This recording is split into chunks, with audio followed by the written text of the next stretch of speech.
I'm so excited to have you on the show today. Whenever I was restarting from coming off a hiatus from doing the podcast, you're like the first person that came to mind where I was like, I have to interview Morgan. Like, I have to have her on the show. That is so thoughtful. I really appreciate that. And I'm so excited. You're listening to The Holistic Ritual, a podcast for holistic health-minded humans seeking mind, body, spirit well-being. Hosted by Kamala Celeste, IIN holistic health coach and former personal trainer, with over a decade of experience helping humans become the best versions of themselves, both mentally and physically. Here, you'll discover meditations, affirmation readings, thought-provoking insights, and all things related to holistic health and healing. We blend Eastern and Western rituals, practices, and research to guide you on your wellness journey. Without further ado, let's get into the episode. So, Morgan, if someone has never met you, didn't know anything about the work that you do, how would you describe that? And how would you describe a little bit about yourself? Yeah. I was thinking about this question last night and I was thinking what I tell my nephews. In short terms, I help people. I'm a therapist and specifically I call myself a spiritual therapist. And what that means is I help people through a clinical mental health framework, but there is that spiritual component there if that's important to you. I'm also an intuitive reader and I also write. Something I love about my work and the way that I help people is that it's multifaceted and it keeps things interesting. So when I write, it's through self-expression. With therapy, it's through talk therapy. With spirituality, it's through intuitive readings. So I wear a lot of different hats, but I would say I help people with their mental health and spiritual health. Yes. No, I love that. I love just the combining of mental health and spirituality, and like it's such a unique thing that you do. So let's talk about your Substack. Okay. So you're a writer, you have a pretty successful Substack. It's funny, it's witty, it's very There's transparent. some words to describe it. How has writing and like telling your story, how has it shaped you and how has it shaped the work that you do? Yeah. I I wanted to write for a long time. I, like, wrote when I was little and journaled and started a Substack or not a Substack, but a blog when, I was in my earlier 20s, and I always felt like you needed something like a degree or a certain class to be a writer, and I just really had this reckoning in the last year of like, "Wait, the only thing I need to be a writer is to actually write and be dedicated, and that is something I'm capable of." So, almost a year ago, last February, Substack was just coming into my viewpoint, and I thought it'd be a great way to start expressing myself. I was really getting burnt out with the short term or the short form content like TikTok Yeah. and Instagram Reels.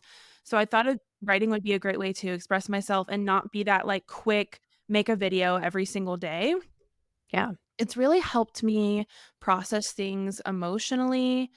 Um just kind of tap into my creativity because I always thought I wasn't a creative or an artist, but taking on the role of a writer has really helped me realize how creative I actually am and how really all of us are creative beings. It's just about finding your like, for example, you with your podcasting, it's finding your thing that it doesn't have to look like you sit down and you have your own art studio. Like, of course it can. So it's really helped me just tap into a different part of myself and really push the bounds of self-expression because I do write about taboo topics like sexuality and spirituality. So it definitely I write, I feel like with a sense of comfort, but that's not how it is always behind the scenes because I'm like, should we write about this? Like, should we take it to that level? And there are still things that I'm kind of sitting on that I want to like push the envelope. But I think I'm still figuring out who I am as a writer and what's really clicking with the audience, and I've realized that when I, like, spill the tea on my own life, that's really what gets people in, and honestly, like, that's fair, like, we like drama as humans, and if you're reading my stuff because you wanna know, like, what's going on with an ex or something, I I think that's totally fair because I think it's relatable and I really enjoy it. Yeah. Well, I think something that you said was like, I don't need any type of degrees. I don't need any special things. I just need to write to be a writer. I think that's so important for people who are just struggling with, I need all of these like degrees or certifications or something. And like, to be a doctor, yes, you Right. obviously need a medical degree, but to do something that people are passionate about, like just dropping the I don't know, the pressure that you don't know enough right now. And like you have so much knowledge and like you're the most qualified to help the person that you were like 10 years ago, 15 years ago. Yeah. So I it kind like when I'm in certain headspaces, I can get kind of annoyed when I see on TikTok of people like, just start. Like all you have to do is just start when you feel like intimidated by something, but that there really is so much truth to that. You just have to do the first post and then the second post and then the third thing and then you'll get your flow. But I think it really speaks to like the practice of vulnerability and being embarrassed of, yeah. you'll never be successful unless you make that risk of being vulnerable and possibly being embarrassed. There are things that I've put out, a few years ago where I'm like, "Oh god, that was cheesy." Like a reel or something, where it's like that was the culture of the internet 3 years ago, but looking at it now, you're like, "Oh my god, I need to archive this." Like I have so much cringe, but like that's how you get to where you are now. Yeah. You just have to do it. Yeah, I know there's so many Oh embarrassing my things god. that I've looked at on my Instagram. That's where I first started online, outside of like the blog space, but Mhm. yeah, so cringy. And I'm like, why did you do that? So I know you are also a tarot reader, you're a psychic, and I can't wait to ask you so many more things about that. But I'm hoping, so I have a tradition on the show to open up with some kind of grounding or affirmation. But I was hoping that you would do like a mini collective tarot read for us. Yeah, I would love to do that. I was thinking my intention could be just what do your listeners need to know right now? We'll keep it very general. Yeah. So I'll pull a few cards right now. I love it. And then I see you have a couple of decks over there. One's Oracle, and then this is your tarot deck. Oh, so she has Anatomy of a Witch Oracle,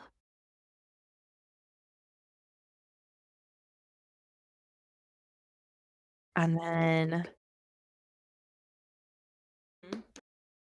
tarot deck. These are so cool.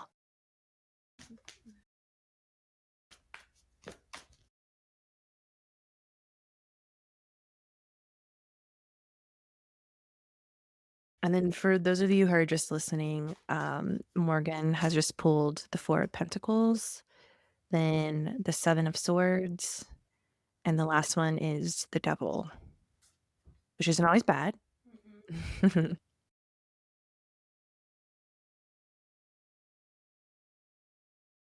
And then now she's incorporating the Oracle deck.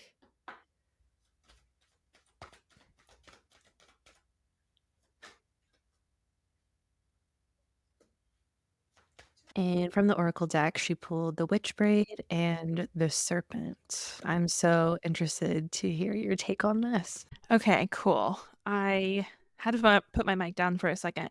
Let me just take a minute with these. So the first thing I was hearing with the Four of Pentacles is loosen your grip. This can be a card where you have a really tight hold on things. It could be like you're sort of like hoarding your money, you're afraid to spend it, or you're afraid to sort of put yourself out there. I was really getting this vibe of if you're and take what resonates and leave the rest. This may not land for everyone. This is just a collective intention of whoever's listening to this. This could be for you. There's a message of you're being really hard. You could be being really hard on yourself right now. With the devil, I was just sort of seeing, and the devil's not inherently bad. We all have this. It's sort of like a shadowy card. It can speak to sort of how I'm picking it up right now. It can mean a lot of different things. Is like a negative thinking about self. And it sort of feels like with the Serpent card here, you're being hard on yourself and no one really knows about it. I sort of feel like you're kind of keeping it to yourself, like kind of putting it in a lockbox of like, I'm having these harder thoughts on myself of I should be doing this, I should be doing that, whatever your thoughts are. Um, and they're sort of like, but I don't maybe want other people to know. And sometimes tarot comes out and it's a really positive, lighthearted.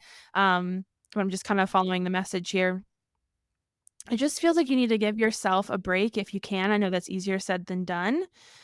And maybe sharing with someone if those thoughts are a little bit tougher right now. Yeah, that's what I'm getting initially. Yeah. That definitely hit home for me. It's often said, like, we are our own worst critics, Yeah. but I think definitely struggling with some, like, body image stuff in Yeah. over the last few months, so that resonates with me personally, but, working through that. Yeah. Journaling. Yeah. Yeah. I will say probably we all deal with these negative thought loops, and for me, kind of what's coming up personally is sometimes I get scared to share about what I'm going through mentally because I don't want to be seen as, oh, she's a mental health professional, but she's having dark thoughts or So human, though. yeah, Yeah. right, right. And so it's kind of like we have to show that we're human too, but it's hard. Yeah, it's hard. So yeah, that definitely resonated for me too. Thank you for letting me do that. Can we do one like more like just like a maybe advice or so we're not What? leaving on such a Yeah, okay. I or love that.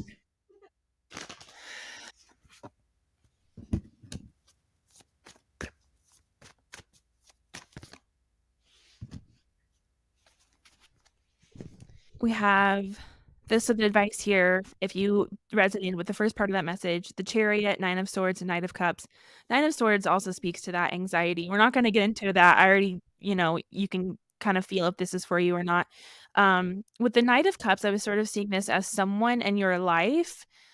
It can be romantic, platonic, someone that loves you. I was getting this message for a client a couple of days ago. Believe other people when they tell you how much they value you or how cool you are or how sweet they think you are. Really believe other people when they speak affirmations onto you. Knight of Cups is a very like sweet, romantic energy. And I feel like sometimes we really just need to get out of the driver's seat of our own life and let someone else pour into us and try our really, really our best to receive that. Okay, that's the message. Aw. Yeah, that was perfect. And Thank you for letting me do that. no, it was so fun. I got to get out of the reading because I can keep going. Wait, no, so let's talk about that. When you read for someone, tapping into your psychic abilities and just like how do you sift through those messages that come in? Like, how do you really focus on, no, this is the message that's coming in just for this person? Or Mhm. I know collective readings are probably a little bit, I'd assume, more challenging Yeah. because collectively, not everybody is experiencing the same thing, even though we're all experiencing the human existence, but all in like different forms. So, yeah, how do you tap into that? I feel tarot and oracle is something where I can gaze at it and let me preface by saying we all have psychic abilities. It really is about fine tuning them. So, if you want to learn how to be more psychic, you can definitely do that. It's strengthening a muscle. It's a form of communication. I kind of like to think of it as learning a different language. So, I am not special. I am not the chosen one. We all can do this. So, for me, tarot and oracle helps me sort of like gaze at something. I take the original meaning of the tarot card or what the oracle card is saying, and then I pair it with psychic channeling. So for me, this is clairaudience. There's all these different types of clairsentience, clairvoyance. For me, my main clair, as you can Google this, it's very, like, accessible information, is I hear messages. So, for example, what the cards just came out, I saw 4 of Pentacles. I immediately heard in my inner mind is what I say, someone's being too hard on themselves. So then it's little, like, blips of information. I'm not hearing, like, a full channel, but, like, I'll hear little, like, pings of words, or sometimes I will experience clairvoyance. So, like, I'll see something in my mind's eye, like, when you're meditating and they're like, "Visualize a grass field," it's kind of like that. So maybe I'll see, like, a playground or a leaf or just little, like, messages that I'll work with the client to sort of ping together. Yeah. So what I just did, that collective message, like, I do believe there's a message in there for someone, but it is a little bit easier, like, if I were to actually, like, do a reading for you right now, and you could fill me in when I'm talking about, like, you kind of just did, like, "I've been struggling with body image." Okay, that would give me more information, then I could look at the cards, hear the messages. It's like building a puzzle piece. It's like building a Lego set. I get excited and talk about it. I love it. I love it so much. Because I think oftentimes we expect intuitives to, "Okay, you're gonna get this job on this date at this time, it's gonna look like this," these very specific messages, but I find it's actually more empowering to have this collaborative approach with clients to be like, "Okay, I'm sensing some anxiety in work maybe. Can you tell me a little bit about that?" "Oh, yeah, I just got laid off," or something, and then you work together, kind of like, honestly, like a therapy session, Yeah. like working with the practitioner to get to your goal. Yeah. Well, speaking of therapy, the show being titled The Holistic Ritual, holistic living is something that I know is really important to the listeners. And I've talked about this many times on here and on TikTok and social media. But can you just explain how and why mental health and the correlation between like our overall well being? Yeah, yeah. The first word that comes to mind is integral. Mental health is not separate to physical health. And I often think our society focuses so much on the physical health piece, the eating well, the moving your body, going to the doctor. And we think, oh, then you go to this side separate thing and go to therapy or get medication over here. But it really has a direct impact. We think about, chronic illness, a lot of it is related, or like inflammations, anything like that is related to your mental health. So oftentimes we think someone is experiencing a physical symptom, we just need to hone in on physical symptom, medication, diet, exercise. And really what we're learning is that going to therapy, processing your emotions, and I also want to preface that me saying you should go to therapy is such a privileged statement. Not everyone has access to it. Not everyone has, you know, the funds for it. So there are more ways than one to receive that mental health support than just going to a therapist. However, obviously, it's amazing if you can do that. I just think it's all interconnected, and I think we're on the right path in a lot of ways with, like behavioral health being in hospitals and working on like an interconnected healthcare team is so important. I just still think there's such a hyper focus on exercise diet, and it's like, no, crying will do a lot for Yes. you, Yeah. and meditating, and it's these things that I think we still, I don't know if demonize is the right word, but kind of think is like, "Oh, what's meditation gonna do for I'm in fucking pain," like, Right. you cuss on here, or is Yeah. that okay? Yeah. Yeah. No, cuss. Cuss all you want. Like, what is a little meditation gonna do? Or what is talking to someone gonna do? And it's like, it really does change everything. Emotions, energy is stored in your body, good, bad, or otherwise. And we have to regularly process that. And there's more ways to process than one. We don't have to sit down and talk about our most traumatic experiences. Actually, sometimes that can be more harmful than good. There's Mhm. somatic therapy, there's EMDR, there's psychedelic therapy. There's so many really cool therapies out there that I think we just have to keep talking about them to destigmatize, but Yes. it's so integral in our physical health, and oftentimes clients will come in and they'll talk about, a physical symptom or a chronic condition, And I'm very sensitive with this topic. I don't come out the gate and say, "Oh, it's because of this mental health thing or a trauma that you experience." However, eventually I like to bring that up. Have you ever thought about the interconnectedness of it before? Yeah. Yeah. There's studies that come out that as women, we have a higher risk of, um, chronic conditions, inflammation because of like what we hold in, the secrets that we hold. Yes. Yeah. It's mind-blowing and it's sad, and I think it's also empowering that it's like when we scream, when we voice in communities, when we share our stories in safe spaces, that also is healing work. Yes. Yeah.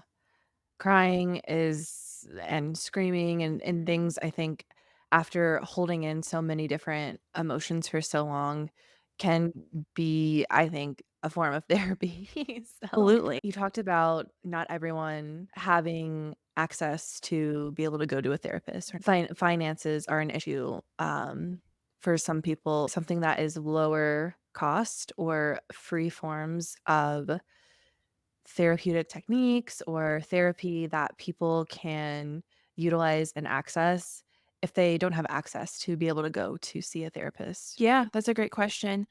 The first thought that comes to mind are books, podcasts, YouTube videos, and really there are so many great ethical practitioners out there. I feel called to say there are so many people that you can trust on the internet. Just being mindful still that just because it's a free resource doesn't mean that it's your resource. But I think there's so many we just didn't have this. I mean, I'm only 29, but I didn't have this growing up. And I'm thinking about even older generations, but the access we have now about, you get on TikTok, you Google somatic therapy, someone's teaching you an exercise. Yeah. Go to your public library. Hopefully there's a book in there about, somatic therapy or anxiety or whatever you're searching for. I think just really thinking, "Okay, what's at my fingertips right now? Do you have access to a phone? Do you have access to the internet? Do you have access to a library?" And never forgetting the power of community. Talking to your friend is not the same as talking to a therapist. However, expression is expression, and if you feel safe with someone, we have to utilize that, Yeah. I think we can get into a little bit of a hyper independent culture and very individualistic and forget about the power of a pal, honestly, Yeah. for your mental health. Yeah. It's making me think about another question. I know you and I are both very for women empowerment. And I think what you just said there is like utilizing a friend. And the people that I'm thinking about who are coming to mind are men right now, and how November is Men's Mental Health Month too. But what do you see, I guess, as far as like men therapy clients, or just men who they don't have the maybe self-awareness, or they feel just like through society, like they cannot talk about their feelings or emotions, which is it's so sad. And like they don't have that deep connection like women typically tend to have. What can men do to help themselves, you know? Yeah, that's a really, really great question, and I don't see a lot of men as my therapy clients. My clientele is mostly women and non-binary people, genderqueer people, and it is very stigmatized for men to have emotion. I mean, not even with other people. Yes, with other people, but with themselves, privately, by themselves, have like, crying. I think of just all the different how we talk about men in our lives, we're like, "I've only seen them cry once, and it was because their parent passed away." It's these very, like, traumatic experiences, and it's very notable when we see a man have these experiences, and for some reason, I was thinking about like men who have this camaraderie with sports, and men can talk and socialize and have this community, Mhm. and they talk about these more surface things and they're diving into them, and what they're actually doing is searching for that emotional connection, but in a way that is societally acceptable. And I'm not saying this is every man. There are men out there that are comfortable expressing their emotions. However, what I've seen and what we typically see in society is that they stick to the safer topics. You know, I've dated men with their friends where the man I'm dating is going through something traumatic or difficult, and the people closest to him have no idea. Yeah. And it's that shame, and it's the kind of like someone has to go first. Like, if 3 guys are sitting there and someone's like, "I'm depressed right now," someone's gonna have to take it there and demonstrate it first, and I really feel like that's what kinda breaks the wall and then shows the other men, "It's okay to go here. Yeah. In fact, we should go here," because it's not only healthy for the men, but in the people in their lives. Yeah. Yeah, and I think, we've seen so like, a lot of the violence and there was a trend on TikTok that was like, man versus bear, who you gonna choose for women? And, like, it's so sad that that's where we are. But I think, you made a really good point there that men almost, like, need to be brave, it sounds like, to be the first one to be like, "Hey, I'm struggling with this." Do you think that if men decided to share with their friends that they would be met with the same, transparency and understanding as when they decided to be the brave one? I think men would be surprised. Obviously, everyone is different, and all genders struggle with vulnerability. Not every single person, but all genders do. Um, and 9 times out of 10, people are surprised when they open up and hear the response of I I'm kinda using the analogy of it's like when you post something vulnerable online, you're like, "This happened to me," and people are like, "Me too." Yeah, There's such power across the board of being vulnerable. It really is being brave to go first, and I also think practicing vulnerability in smaller spaces, which is why therapy is so amazing, is because you get to practice on a hopefully unbiased person, non-judgmental, safe person yeah, of saying the scary things and starting out small. You don't have to disclose the hardest thing you've been through. You can if you feel safe to do that. yeah, But just like, "This work week sucked. I'm burnt out. I'm feeling, like, really exhausted, tired." Just doing it in small doses really again, it's a muscle, strengthening that vulnerability muscle. yeah. I think there's so much power in vulnerability, and, I mean, as humans, like, that's how we bond with each other. That's how we form those, like, deeper connections is by sharing, not just,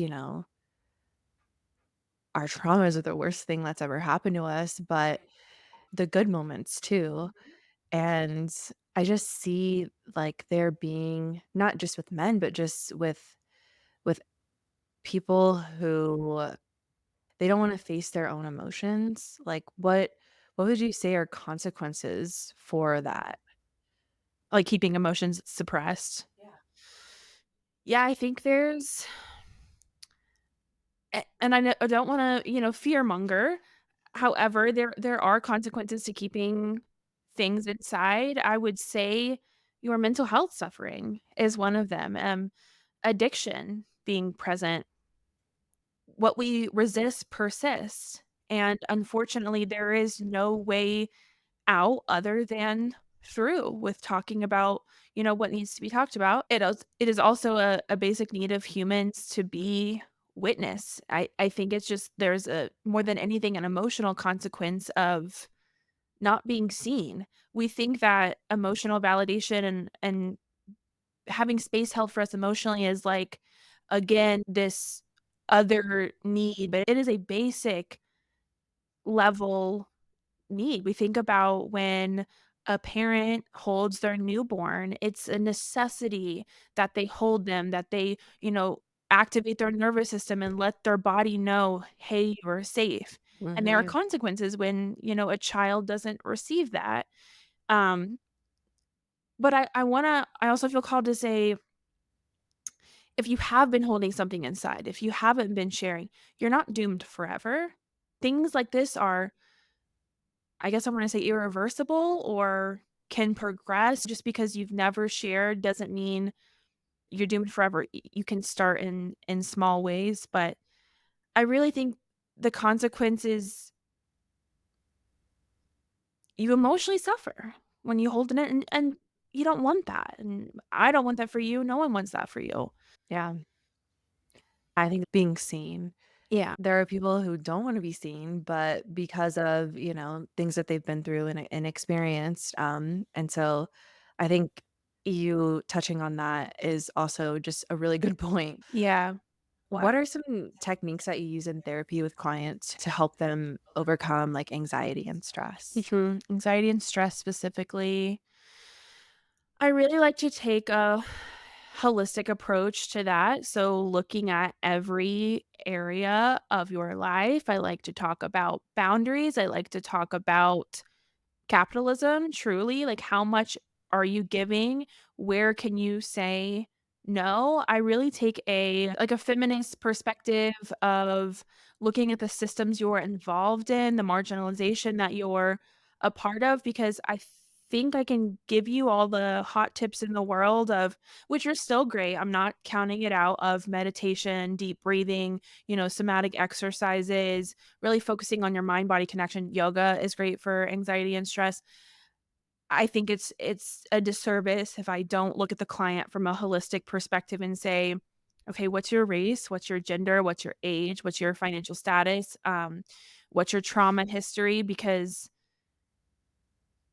I feel as though that removes a lot of pressure and stress of what could I be doing? What could I be doing? What could I be doing? When it can be empowering, or maybe not even empowering, but give context of why you have so much anxiety. Yeah. Yeah, so I would think, honestly, validation and looking at the systems you're a part of is first, and then from there, we can say, "Okay, what's in your control?" Is it setting a boundary with your parent who's calling you every single day and it's draining you? Oh, no. Is it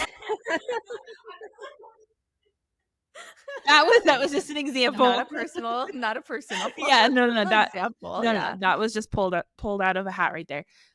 Is it, telling your boss you can't work Saturdays when you've been saying you can? So, talking about trauma responses and conditioning. Where are you deriving your worth from? And then how is that related to your anxiety and stress? So it can go so many ways.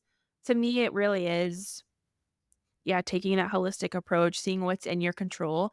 And a lot of the times there's more tangible steps that we can take than we think. Mhm.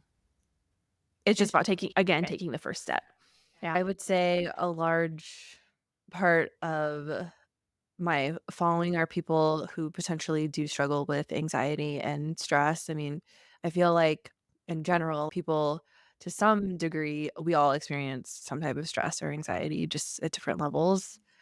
But I also want to ask you, like, how do you incorporate tarot and the spiritual side? I will say I leave it as an option to my clients. So I do have some spiritual clients who want to talk about what moon cycle we're in, or if there is a new moon and how it's impacting them, or how, they're demonstrating this certain behavior and it's because of something that relates back to their birth chart.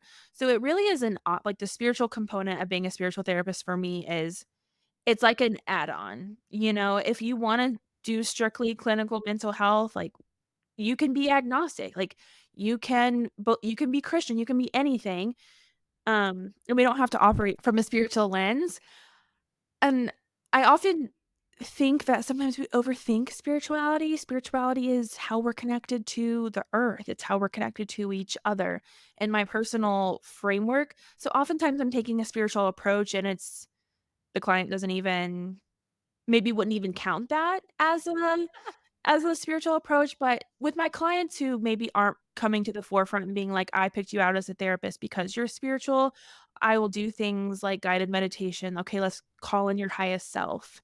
How are they feeling about this? What's a day in their life look like? I do a lot of visualization, a lot Oh, of speaking from a sort of a different perspective, which to me feels very spiritual, of thinking about like a timeline of your past self, your present self, your future self. I don't typically incorporate tarot in my mental health in my therapy sessions. I absolutely will. Like, I'm really wanting clients who want to do that. Yeah. I will say in the past when I have incorporated tarot into therapy sessions, it's less from a channeled intuitive approach where I'm like accessing. I feel like my intuition is always available to me in my therapy sessions, but it's less like here's a channeled message and more like, okay, here's the card, here's what it typically means. What does that mean for you? What does this imagery bring up? What does it remind you of? I often use dream work. I had a client recently, and I went on this whole tangent. I was like, "You have to start tracking your dreams." Like, dreams are so important. So I use dream work a lot to, uncover Oh, things from the subconscious, which I feel like is spiritual, because I feel like dreams are a way for your brain to process, but it's also a way for the spirit realm to contact you and give you messages. So yeah. there's a lot in dreams for sure. Oh man. Okay. I personally have gnarly ass dreams, like all the time, very vivid. One time I had this dream where I was in like 1983 or something. And Oh. one of my coworkers was like, "Oh, you totally like astro traveled." I was Like, gonna be like, "Is that a past life?" Well, well, the thing that was creepy about the dream was that I was in this like 1980s mall, but I was dressed in like 2024. 2024 clothing. Whoa. So I was like walking around and I went up to someone and I was like, "Hey, like what year is it or something?" And they're like, "You're not supposed to be here." And everyone in the dream just turned to look at me. And I like have goosebumps right now because it's like so creepy. Yes. Cool. I mean, your soul was going back in time. What do you make of it? I Or is it still, I like, don't just, like, know, I don't know, like, yeah. I mean, the person who told me I wasn't supposed to be there was, like, an older man, like, his presence, though, wasn't, like, creepy or, Yeah. like, scary, it was Yeah. very, like, comforting, Mhm. and I was that's the person who I went up to, and I was like, "Oh, um, like, what year is it?" And, yeah, so but my question though is like sometimes I think I read somewhere like dreams are a way for us to process things like subconsciously. So that's why they're so important. But what do you make of like people who either don't have dreams or like they're having dreams that they can't necessarily maybe they don't know like how they're even correlated with what they're experiencing or what is going on in their life currently. Yeah. People who don't dream, I don't really know what to make of that. I can have a couple different of my I guess, my own theories. My first thought is if you want to dream, maybe it's something where you say, like, an affirmation or a prayer or whatever you say, like, before bed, like, see if the universe brings you a dream because maybe it's a consensual thing, um, where maybe your spirit team doesn't know that's how you wanna receive messages. But I also think that, like, medication or I know sometimes who maybe people who smoke weed, like, they won't get dreams if they're high, or they do get dreams, or they get dreams when they drink and they don't drink. So it could be, like, substance related, medication related. I don't really know. I always find it shocking just in general because just like you, every single night, my mind is popping off.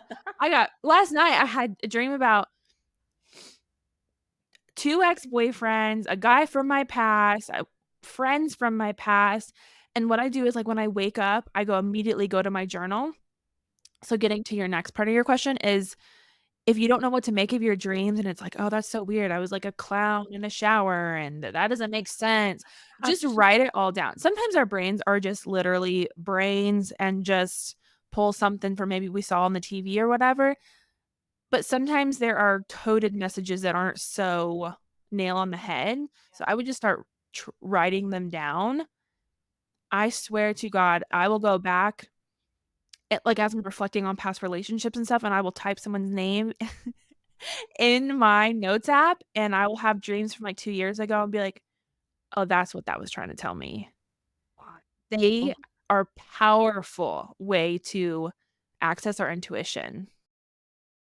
Now that also reminds me of, I think I saw somewhere that they just did a study where 2 people were being studied and they were able to contact each other in their dreams. Wow. Yeah, and it was, like, the first known, um, time that humans were even able to do that, and I'm like, "How much of our brains are we not utilizing if we're able to do that and we're just now discovering that?" Or, Yes. like, It it's reminds me of, so like, the wild. ocean, like, Yeah. there's so much we don't know. Oh god, the ocean freaks me Me out. too, me too.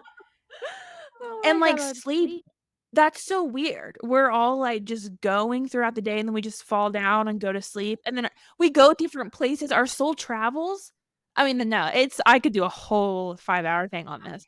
It's wild. Well, maybe we'll have to have you back and just talk about Oh, dreams. that'd be fun, yeah. Okay, so going back to tarot,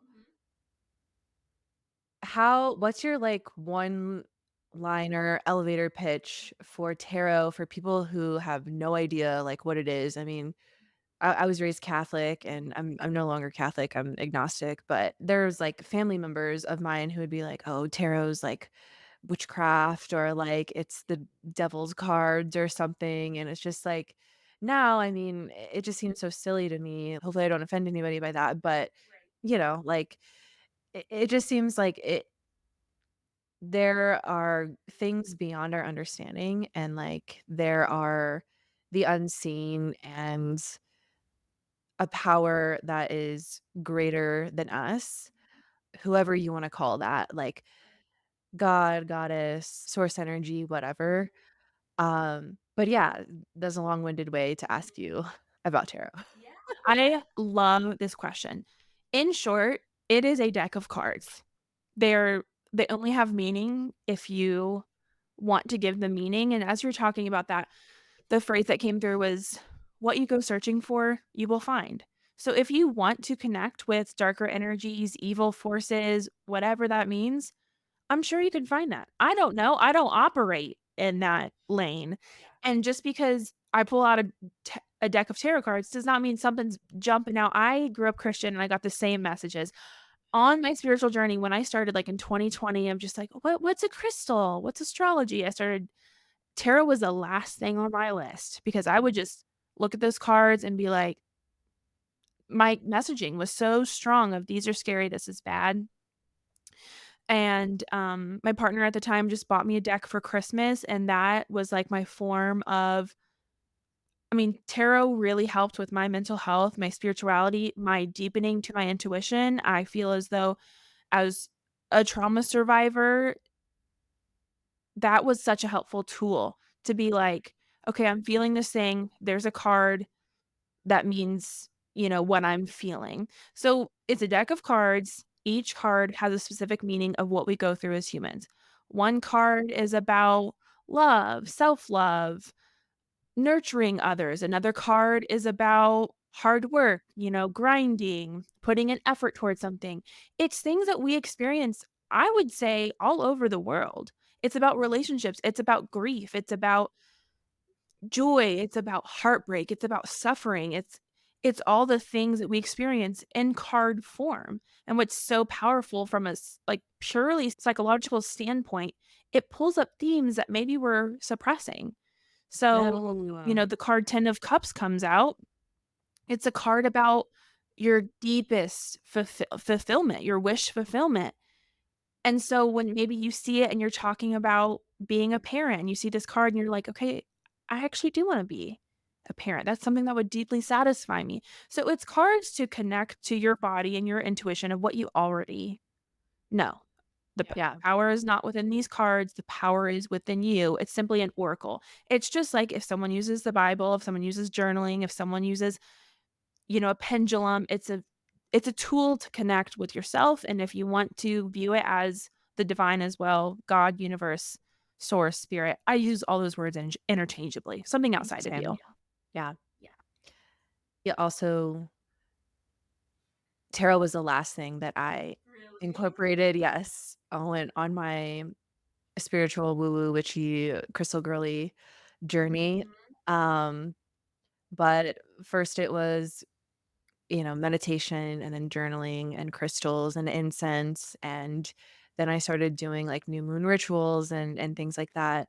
And then I know it's like said that in order to get into tarot, I've heard that you can only be gifted a deck. Yeah. And so I didn't like that. And so I bought my own deck. Yep, as you should. I was like, I'm curious about this. Like, I want to like not draw for other people, but just for myself. And I always write down anytime that I pull tarot cards.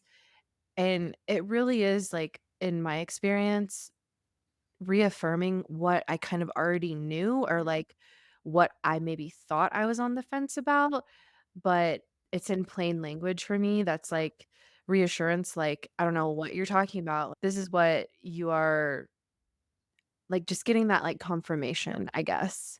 So I think it's beautiful that you incorporate that into your practice. And then, yeah, you also mentioned it helping you through trauma. Mhm. Can you say a little bit more about that just for listeners who maybe are interested in using tarot to help them through that? Yeah. Yeah, I know this is a common experience with trauma survivors is being maybe robbed of your inherent intuition. For me, some stories that I've struggled with, and don't take this on if it's not yours, but just personally, how did I miss this? How did I, um, not trust that intuitive feeling? And I feel like it's never your fault for something that someone else has done to you. Unfortunately, there have been for me just like stories ingrained in my head about I can't trust myself. And so having a tangible tool to start reconnecting with my body and my soul and to have that confirmation and be like, even if it's as simple as like, I'm getting a weird vibe from work. Like, spirit, what should I do about my job? I will never forget my first therapy job. I was burnout, underpaid, exploited, kind of going a different direction here, but just to give an example, I was like, "What should I do about this?" Every day I was pulling the tower, and it was such a clear Wow. confirmation of, like, I knew I needed to go. I knew I was being exploited, I knew it wasn't right for how I was being treated at this workplace, and tarot was simply a tool to be like, "Yeah, you're feeling it correctly." So it's we wanna be careful not to rely on it so heavily to make every single decision, but I pull out my cards every single day. Like, they are a very big support for me and a very big validator. It's literally, again, a similar feeling to going to therapy and being like, "I'm so hurt by what my partner did," and the therapist saying, "Yeah, I mean, that sounds hurtful." We just need that, like, external validation, and that's Yeah. okay. So, yeah. No, I absolutely love that you said it's a way to reconnect with your body and yourself and a way to start trusting yourself again. Yeah. I also had an experience where I dated a narcissist, Yeah. um, very, very heavy narcissistic person. Um, and that was a really big thing for me after that relationship was I had well, one, I had no idea what the fuck just happened to me. So I started, researching like what is narcissism and like went down the whole rabbit hole. I don't know if you have heard of Dr. Romney Yeah. before. Mhm, Oh mhm. my gosh. I like binged her YouTube videos Yeah. just to try to make sense of what happened to me. And I felt like a shell of a person. And one of the biggest things was I was like, how could I let this happen to me? How could I not, like, trust myself and my intuition? And, like, every time, like, I would get a bad feeling or a gut feeling that's like, "This is wrong. You shouldn't have a partner who's, like, saying these things to you or doing these things to you." And I would always, override that. And I would always be like, "No, it's just in your head."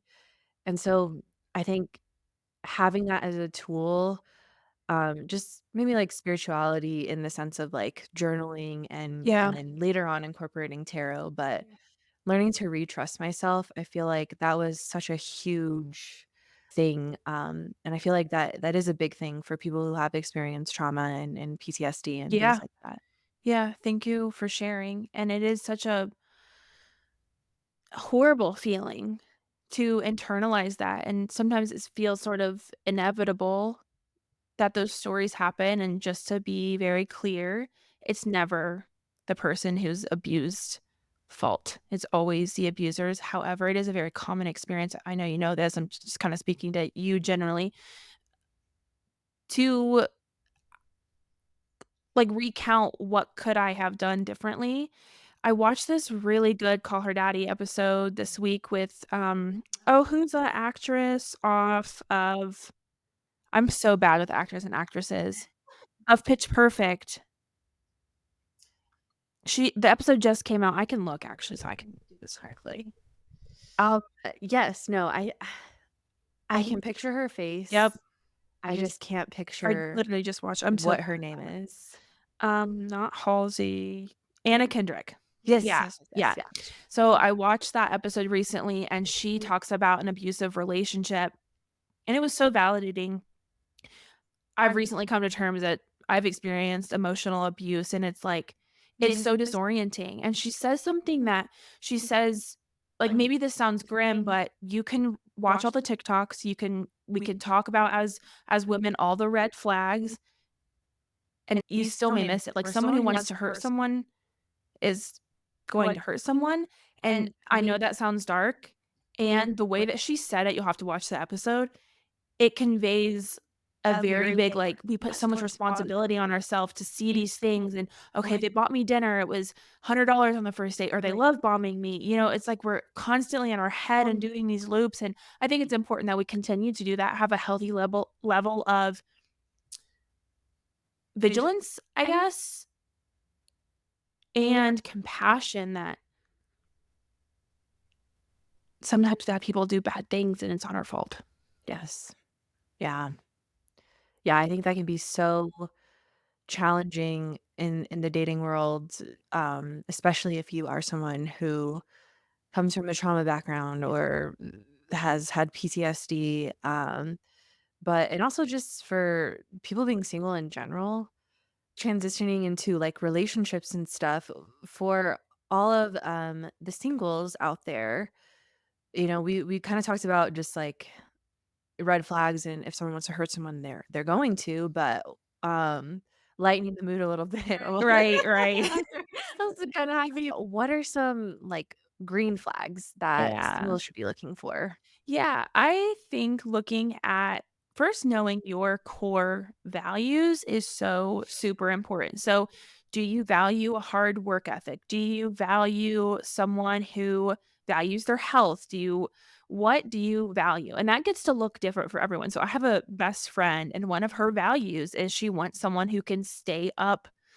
We're very different in this way. She wants someone who can stay up late and kind of hang, with the best of them at 3 a.m., do spontaneous things. Because she went on a date with someone one time and was like, "Morgan, this would be your ideal person." She goes to bed at, like, 8. It's not, like, for me. So it's even lighter things like that, where is it going to bother you to have a partner that maybe goes out more, or goes out less, or is a hermit, or is an introvert? So thinking about on the big things and the small things, what are your core values? Do you want children? So if you're on the apps, for example, don't go on a date with someone who clearly says, "I don't want children." Like, Yeah. getting very clear on what you're searching for. Is it casual? Is it, a committed monogamous relationship? And then going from there and seeing, like, what can you be flexible with, but what are the hard and fast lines? There's a point in time for me that dating for potential Yep. was, like, a big thing, and, like, I didn't really dabble with the apps too often just 'cause I don't have the patience. I Yeah. I'm just like, "Where is this conversation gonna go? I'm gonna, Right. like, text you back and forth for a couple weeks, and then we're never gonna meet up or something." Right. Or people would flake, or just they would be weirdos. Can be. So, yeah, but so I when I met my partner now, I said, I was like, "I'm single. The only way I'm gonna meet someone is if I meet them organically." But prior to that, I had a view of like dating for potential. No one's ever going to be 100% perfect, but like dating for potential with like big things that were Yep. I dated this guy who was really big on like he really wanted kids, Yeah. but he didn't want to get married. And like at the time I was still kind of, playing around with the idea, do I want to get married? Like is marriage for me? I Yep. don't know. And I guess, ultimately that relationship really helped me figure out like I do want to get married and for what reasons do I want Right. that? Um and then I dated this girl who she basically was fresh out of a relationship and I knew that there was potential there. I was like, well, maybe this is not a rebound or whatever, but it was. Like, so with those, examples of like dating for potential, I suppose, Mhm. how can we as women or even as men too? I mean, I know men do this too, but Yeah. I feel like women are more inclined to date for potential versus like, you see all the studies of men like they date as like someone as they are. So, but yeah, how can we not fall into that? Is such a good question, and I can give you so many examples how I've done that too. I just made a TikTok on this, I haven't posted it yet, but earlier right, earlier 20s me would see maybe, like, a moderate man on Bumble, for example, and be like, "Well, maybe they mean, like, you know." And now my boundary where I'm at 29 is like, if you don't have your political affiliation, if you don't have liberal in there, I'm not swiping on you because that to me is, like, already starting the groundwork of potential. Um, being real the brain is a funky place, and I think being very mindful with your I I'm speaking of dating apps, but you can date obviously in a lot of different ways. Just being mindful where your brain is making shit up, honestly. Like, are they actually a good person who's funny and charismatic, or have you just had a one good date with them? Being very mindful of the sort of fairy tale thing that we do specifically as women or people conditioned as women to, like, idolize someone, like, really sitting with someone's humanness that no one's gonna it sucks because the fairy tale thing is fun to fall into. I mean, we can kinda get addicted to it, and it is fun to think about falling in love. You shouldn't take out the playfulness and the loveliness of it, and let's stay grounded 2 feet in. You've only had 2 dates, you don't really know them. Right. I Yeah. think having this kind of, um like, best friend dialogue, that's how I kind of bring my friends into reality, and they bring me too. I'm not the only I can get lost in Delulu land. We Um all can. Right, Yeah. right. I think the big word is, like, just staying mindful, staying 10 toes down on it takes a long time to know someone. You don't really know someone unless you've, met the people in their life, unless you've went through a crisis. You have to see people in all these different forms, and that takes a while. So, like, take it slow with the dating Yeah. process and suss someone out and let Well, them suss you out. yes. Yeah, no, that's a good point too, is I when I was younger, I used to be so concerned if like, well, are they gonna like me? Like, Yeah. am I doing everything Right. right? Like, am I saying everything Am right? I And it's being like, hot? Am I being cool? right, yeah. And No, now, well, not now because I'm with someone, but yeah. prior to meeting him, it was like, do I even like them? Like, do I like what they're saying? Do I like how they are allowing space and room for me to speak to a former friend of mine? We always used to talk about, like, was the date really a good time? Or was it me carrying the conversation and just being the one who was asking all the questions? But I thought it was a good time because they were enjoying my company, but Oh, was I necessarily oh, enjoying their company? been on a few of those. Yeah, where you're Yeah. carrying the whole date on your back and you're like, "That went well," and it's like, "Oh, wait, they didn't ask a single question about me." And it's because you're such a good question asker. Yeah, yeah, Yeah, literally. they're having a time of their life because 'cause they're getting all the attention. And going back to what we said, like, being seen, we love it as humans. Mhm. But, yeah, if there's a not an imbalance, no, not gonna work. Yeah, plain and simple, Right. no. What do you think about the sentiment that you need to love yourself first before you can entertain a relationship or a partnership? I think that sentiment, oh, I can see both sides of it. I think we have to walk a fine line of we don't need to be perfect in order to be loved. We don't need to have it all together. We get to be ugly and messy and have our shadow sides out while dating, while being loved, while being pursued or pursuing someone. And if you don't have a relationship to yourself, you're going to meet people exactly where you've met yourself. And so if you're only keeping it surface with you, that's as far as your relationships. You can only meet people as much as you met yourself. So if you're looking for that surface relationship, then that's what you're looking for. But if you are looking for someone to be a partner who knows your soul and the depths of your being, you're going to have to look in the mirror. And unfortunately, trauma does and hard events do impact us. Our childhood does impact us. And relationships are our biggest triggers. So unless we know what those triggers are and what we experience thoroughly, they're going to get activated eventually in your Yeah. relationships. Friendships too, all types of relationships. So we're both bisexual, and I know in the LGBTQ space, it can feeling like we're isolated. We have our own, set of unique challenges that we face being in the LGBTQ community. What do you think are some of those like unique challenges? Yeah. We live in a monosexual society. So people, even if they're cool with queer people, it makes sense for you to be fully gay, fully lesbian, or straight. We live in a society that does not like nuance or fluidity. And so bisexuality inherently challenges that, where we live on a spectrum and my bisexuality is different than yours and yours is different than the next bi person. And so I feel like it can be really isolating in both hetero spaces and queer spaces. I've been seeing a lot of stuff on TikTok lately about there was this funny, I'm doing quotes if you're not watching the of video of this two lesbians and they're like, "Oh no, like how to scare a bi girl, like basically be a lesbian." And it's so frustrating because I understand what some lesbians are saying.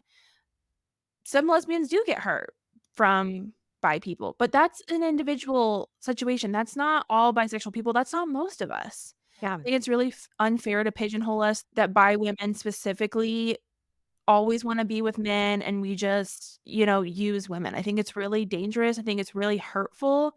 I think that anyone in any sexuality, straight, queer, lesbian, can hurt other people Yes. through again, not acknowledging their own self. Yeah, it's just I feel really invalidated in the queer space sometimes, and I hate that I feel, like, more validated because I dated a woman long term. It shouldn't have to be like Yeah. that to have, like, street cred or, have to, like, show I feel like bi people have to, like, show who they dated and who they slept with and, you know, like, explain themselves. Yes. Yeah. I definitely resonate with that and just feeling like while the queer community can be very welcoming and very warm and very For sure. understanding, the other side of that, um, I guess more specifically as a bi person, is being misunderstood in both communities Yeah. of heterosexuality and then in the queer space. It just sometimes it feels like no one understands. Like no Yeah. one understands us, no one understands me. Mhm. Just feeling really alone sometimes. Right. What advice would you offer to people who do feel misunderstood and alone as a bi person or just in the queer space in general? Yeah, I think seeking out bisexual resources specifically, queer spaces are so important and so helpful. And yeah, I totally agree. I 9 times out of 10, I'm having a positive experience in a queer space, it really is that, like, when I'm seeing these harmful messages, it's online rhetoric. Um, there's a book called Greedy by Jen, I forget their last name. Um, but it's a really great book about being bisexual. So yeah, seeking out bisexual specific resources, friends. Like I sought you out when I saw your Instagram because I saw you were bi. That's how we met. Yeah, on Yeah. Instagram, yeah. Yeah. And my bi friends get it more than, like, when I've hung out with lesbians or when I've hung out with straight people. And just like with anyone's sexuality, that's no shade to anyone. It's just people get each other's experience when they've experienced it. I love being bisexual. I think it's so fun, and I think that, um, while it is still deeply misunderstood by some, I really think we are gaining more understanding and seeking to understand that. I like to say, like, bisexuality is how I live my life. It's fluidity, it's multifaceted, it's not pigeonholing yourself. What's something that you would say to a person, either personally or from, putting on your therapist hat, to someone who is dating a bi person? And what are some like biphobic things that you've heard people say in that dating space where they didn't really know, or like they didn't really understand like how whatever they said, or like they misunderstood that it is biphobic? Yep. Yeah, I think the most important thing is listen to your bisexual partner of their experience. Ask them, how does your sexuality show up? How do you experience your sexuality? Do you feel more romantically attracted to a certain gender? Do you feel more sexually attracted to a certain gender? And just listen. I think with, again, like bi women specifically, so listening to your partner's experience. And I think the most important thing, seeking to be curious about your partner's experience, asking questions, getting curious, and listening with an open heart, being non-judgmental. I think for bi women specifically, whatever gender we're with, I've noticed it can be an insecurity with that person that we wish we were with another gender, and that's not the case. For a lot of us who are maybe monogamous want to be with who we're with, and oftentimes it just feels like just like a straight person. When two people, a man and a woman, get married, they're not often thinking, "Oh, would you just wanna be with any other man?" Like, we get Yeah. put into questioning, and it's okay if you have insecurities come up as a partner, like, you know, insecurities are understandable. And again, going back to, like, listen to what your partner's telling you, listen to what your partner is saying to you. Get curious, but never assume. And I think with bi women, something I wanna bring up is people think that we're only attracted to women sexually, that, Mhm. like, we wanna be with men long term or for the long haul, and if that's how your sexuality is showing up in that time, that's great, there's nothing wrong with that. And we sexualize women to the point where we think that bi women are just wanting to have sex with each other. It's like, no, we're going on dates, we're forming emotional connections, we're courting each other just like y'all are, probably even more so in some aspects. It's Mhm. not purely sexual, and I think with sexuality too, just a general conversation, we focus so much on sex. Yeah. And it's like it's about the relationship building. It's about all the other aspects of relationships, just like hetero couples. Yeah. Nice. Yeah, I can't tell you how many times I've been so pissed off. I'm casually will mention like I'm bi, and someone will be like, "Oh, when are you gonna have a threesome?" or "When do you want to have a threesome with, whatever, whatever." And it's just like, it's so insulting to Yeah, me. And it's like, is that all you think of bi people? Is we just want to have threesomes all the time? right. Like, It is insulting. And just because you're bi doesn't mean you wanna be having sex or you wanna be having a certain type of sex. There are bi people who aren't at me, who aren't having sex. No, it's that's okay too. I was like, you're bi no matter what, and maybe bi people do wanna have threesome, but it's an individual preference, just like everyone in the world, no matter what label you're rocking with, if you're even rocking with a label, you have an individual sexuality. We all have sexuality. It's not just queer people. Morgan, I could talk to you for hours. I really could about just so many things. And we're just so aligned on just spirituality and feminism and being bi and just so many things. Yeah. But we have to wrap up. We must. We must. Our brains, y'all, are just going to mush as this goes on. But okay, to close out, what's one thing you want listeners to take away from this episode? And then where can everyone find you and find more about your work and where they can work with you? Mhm.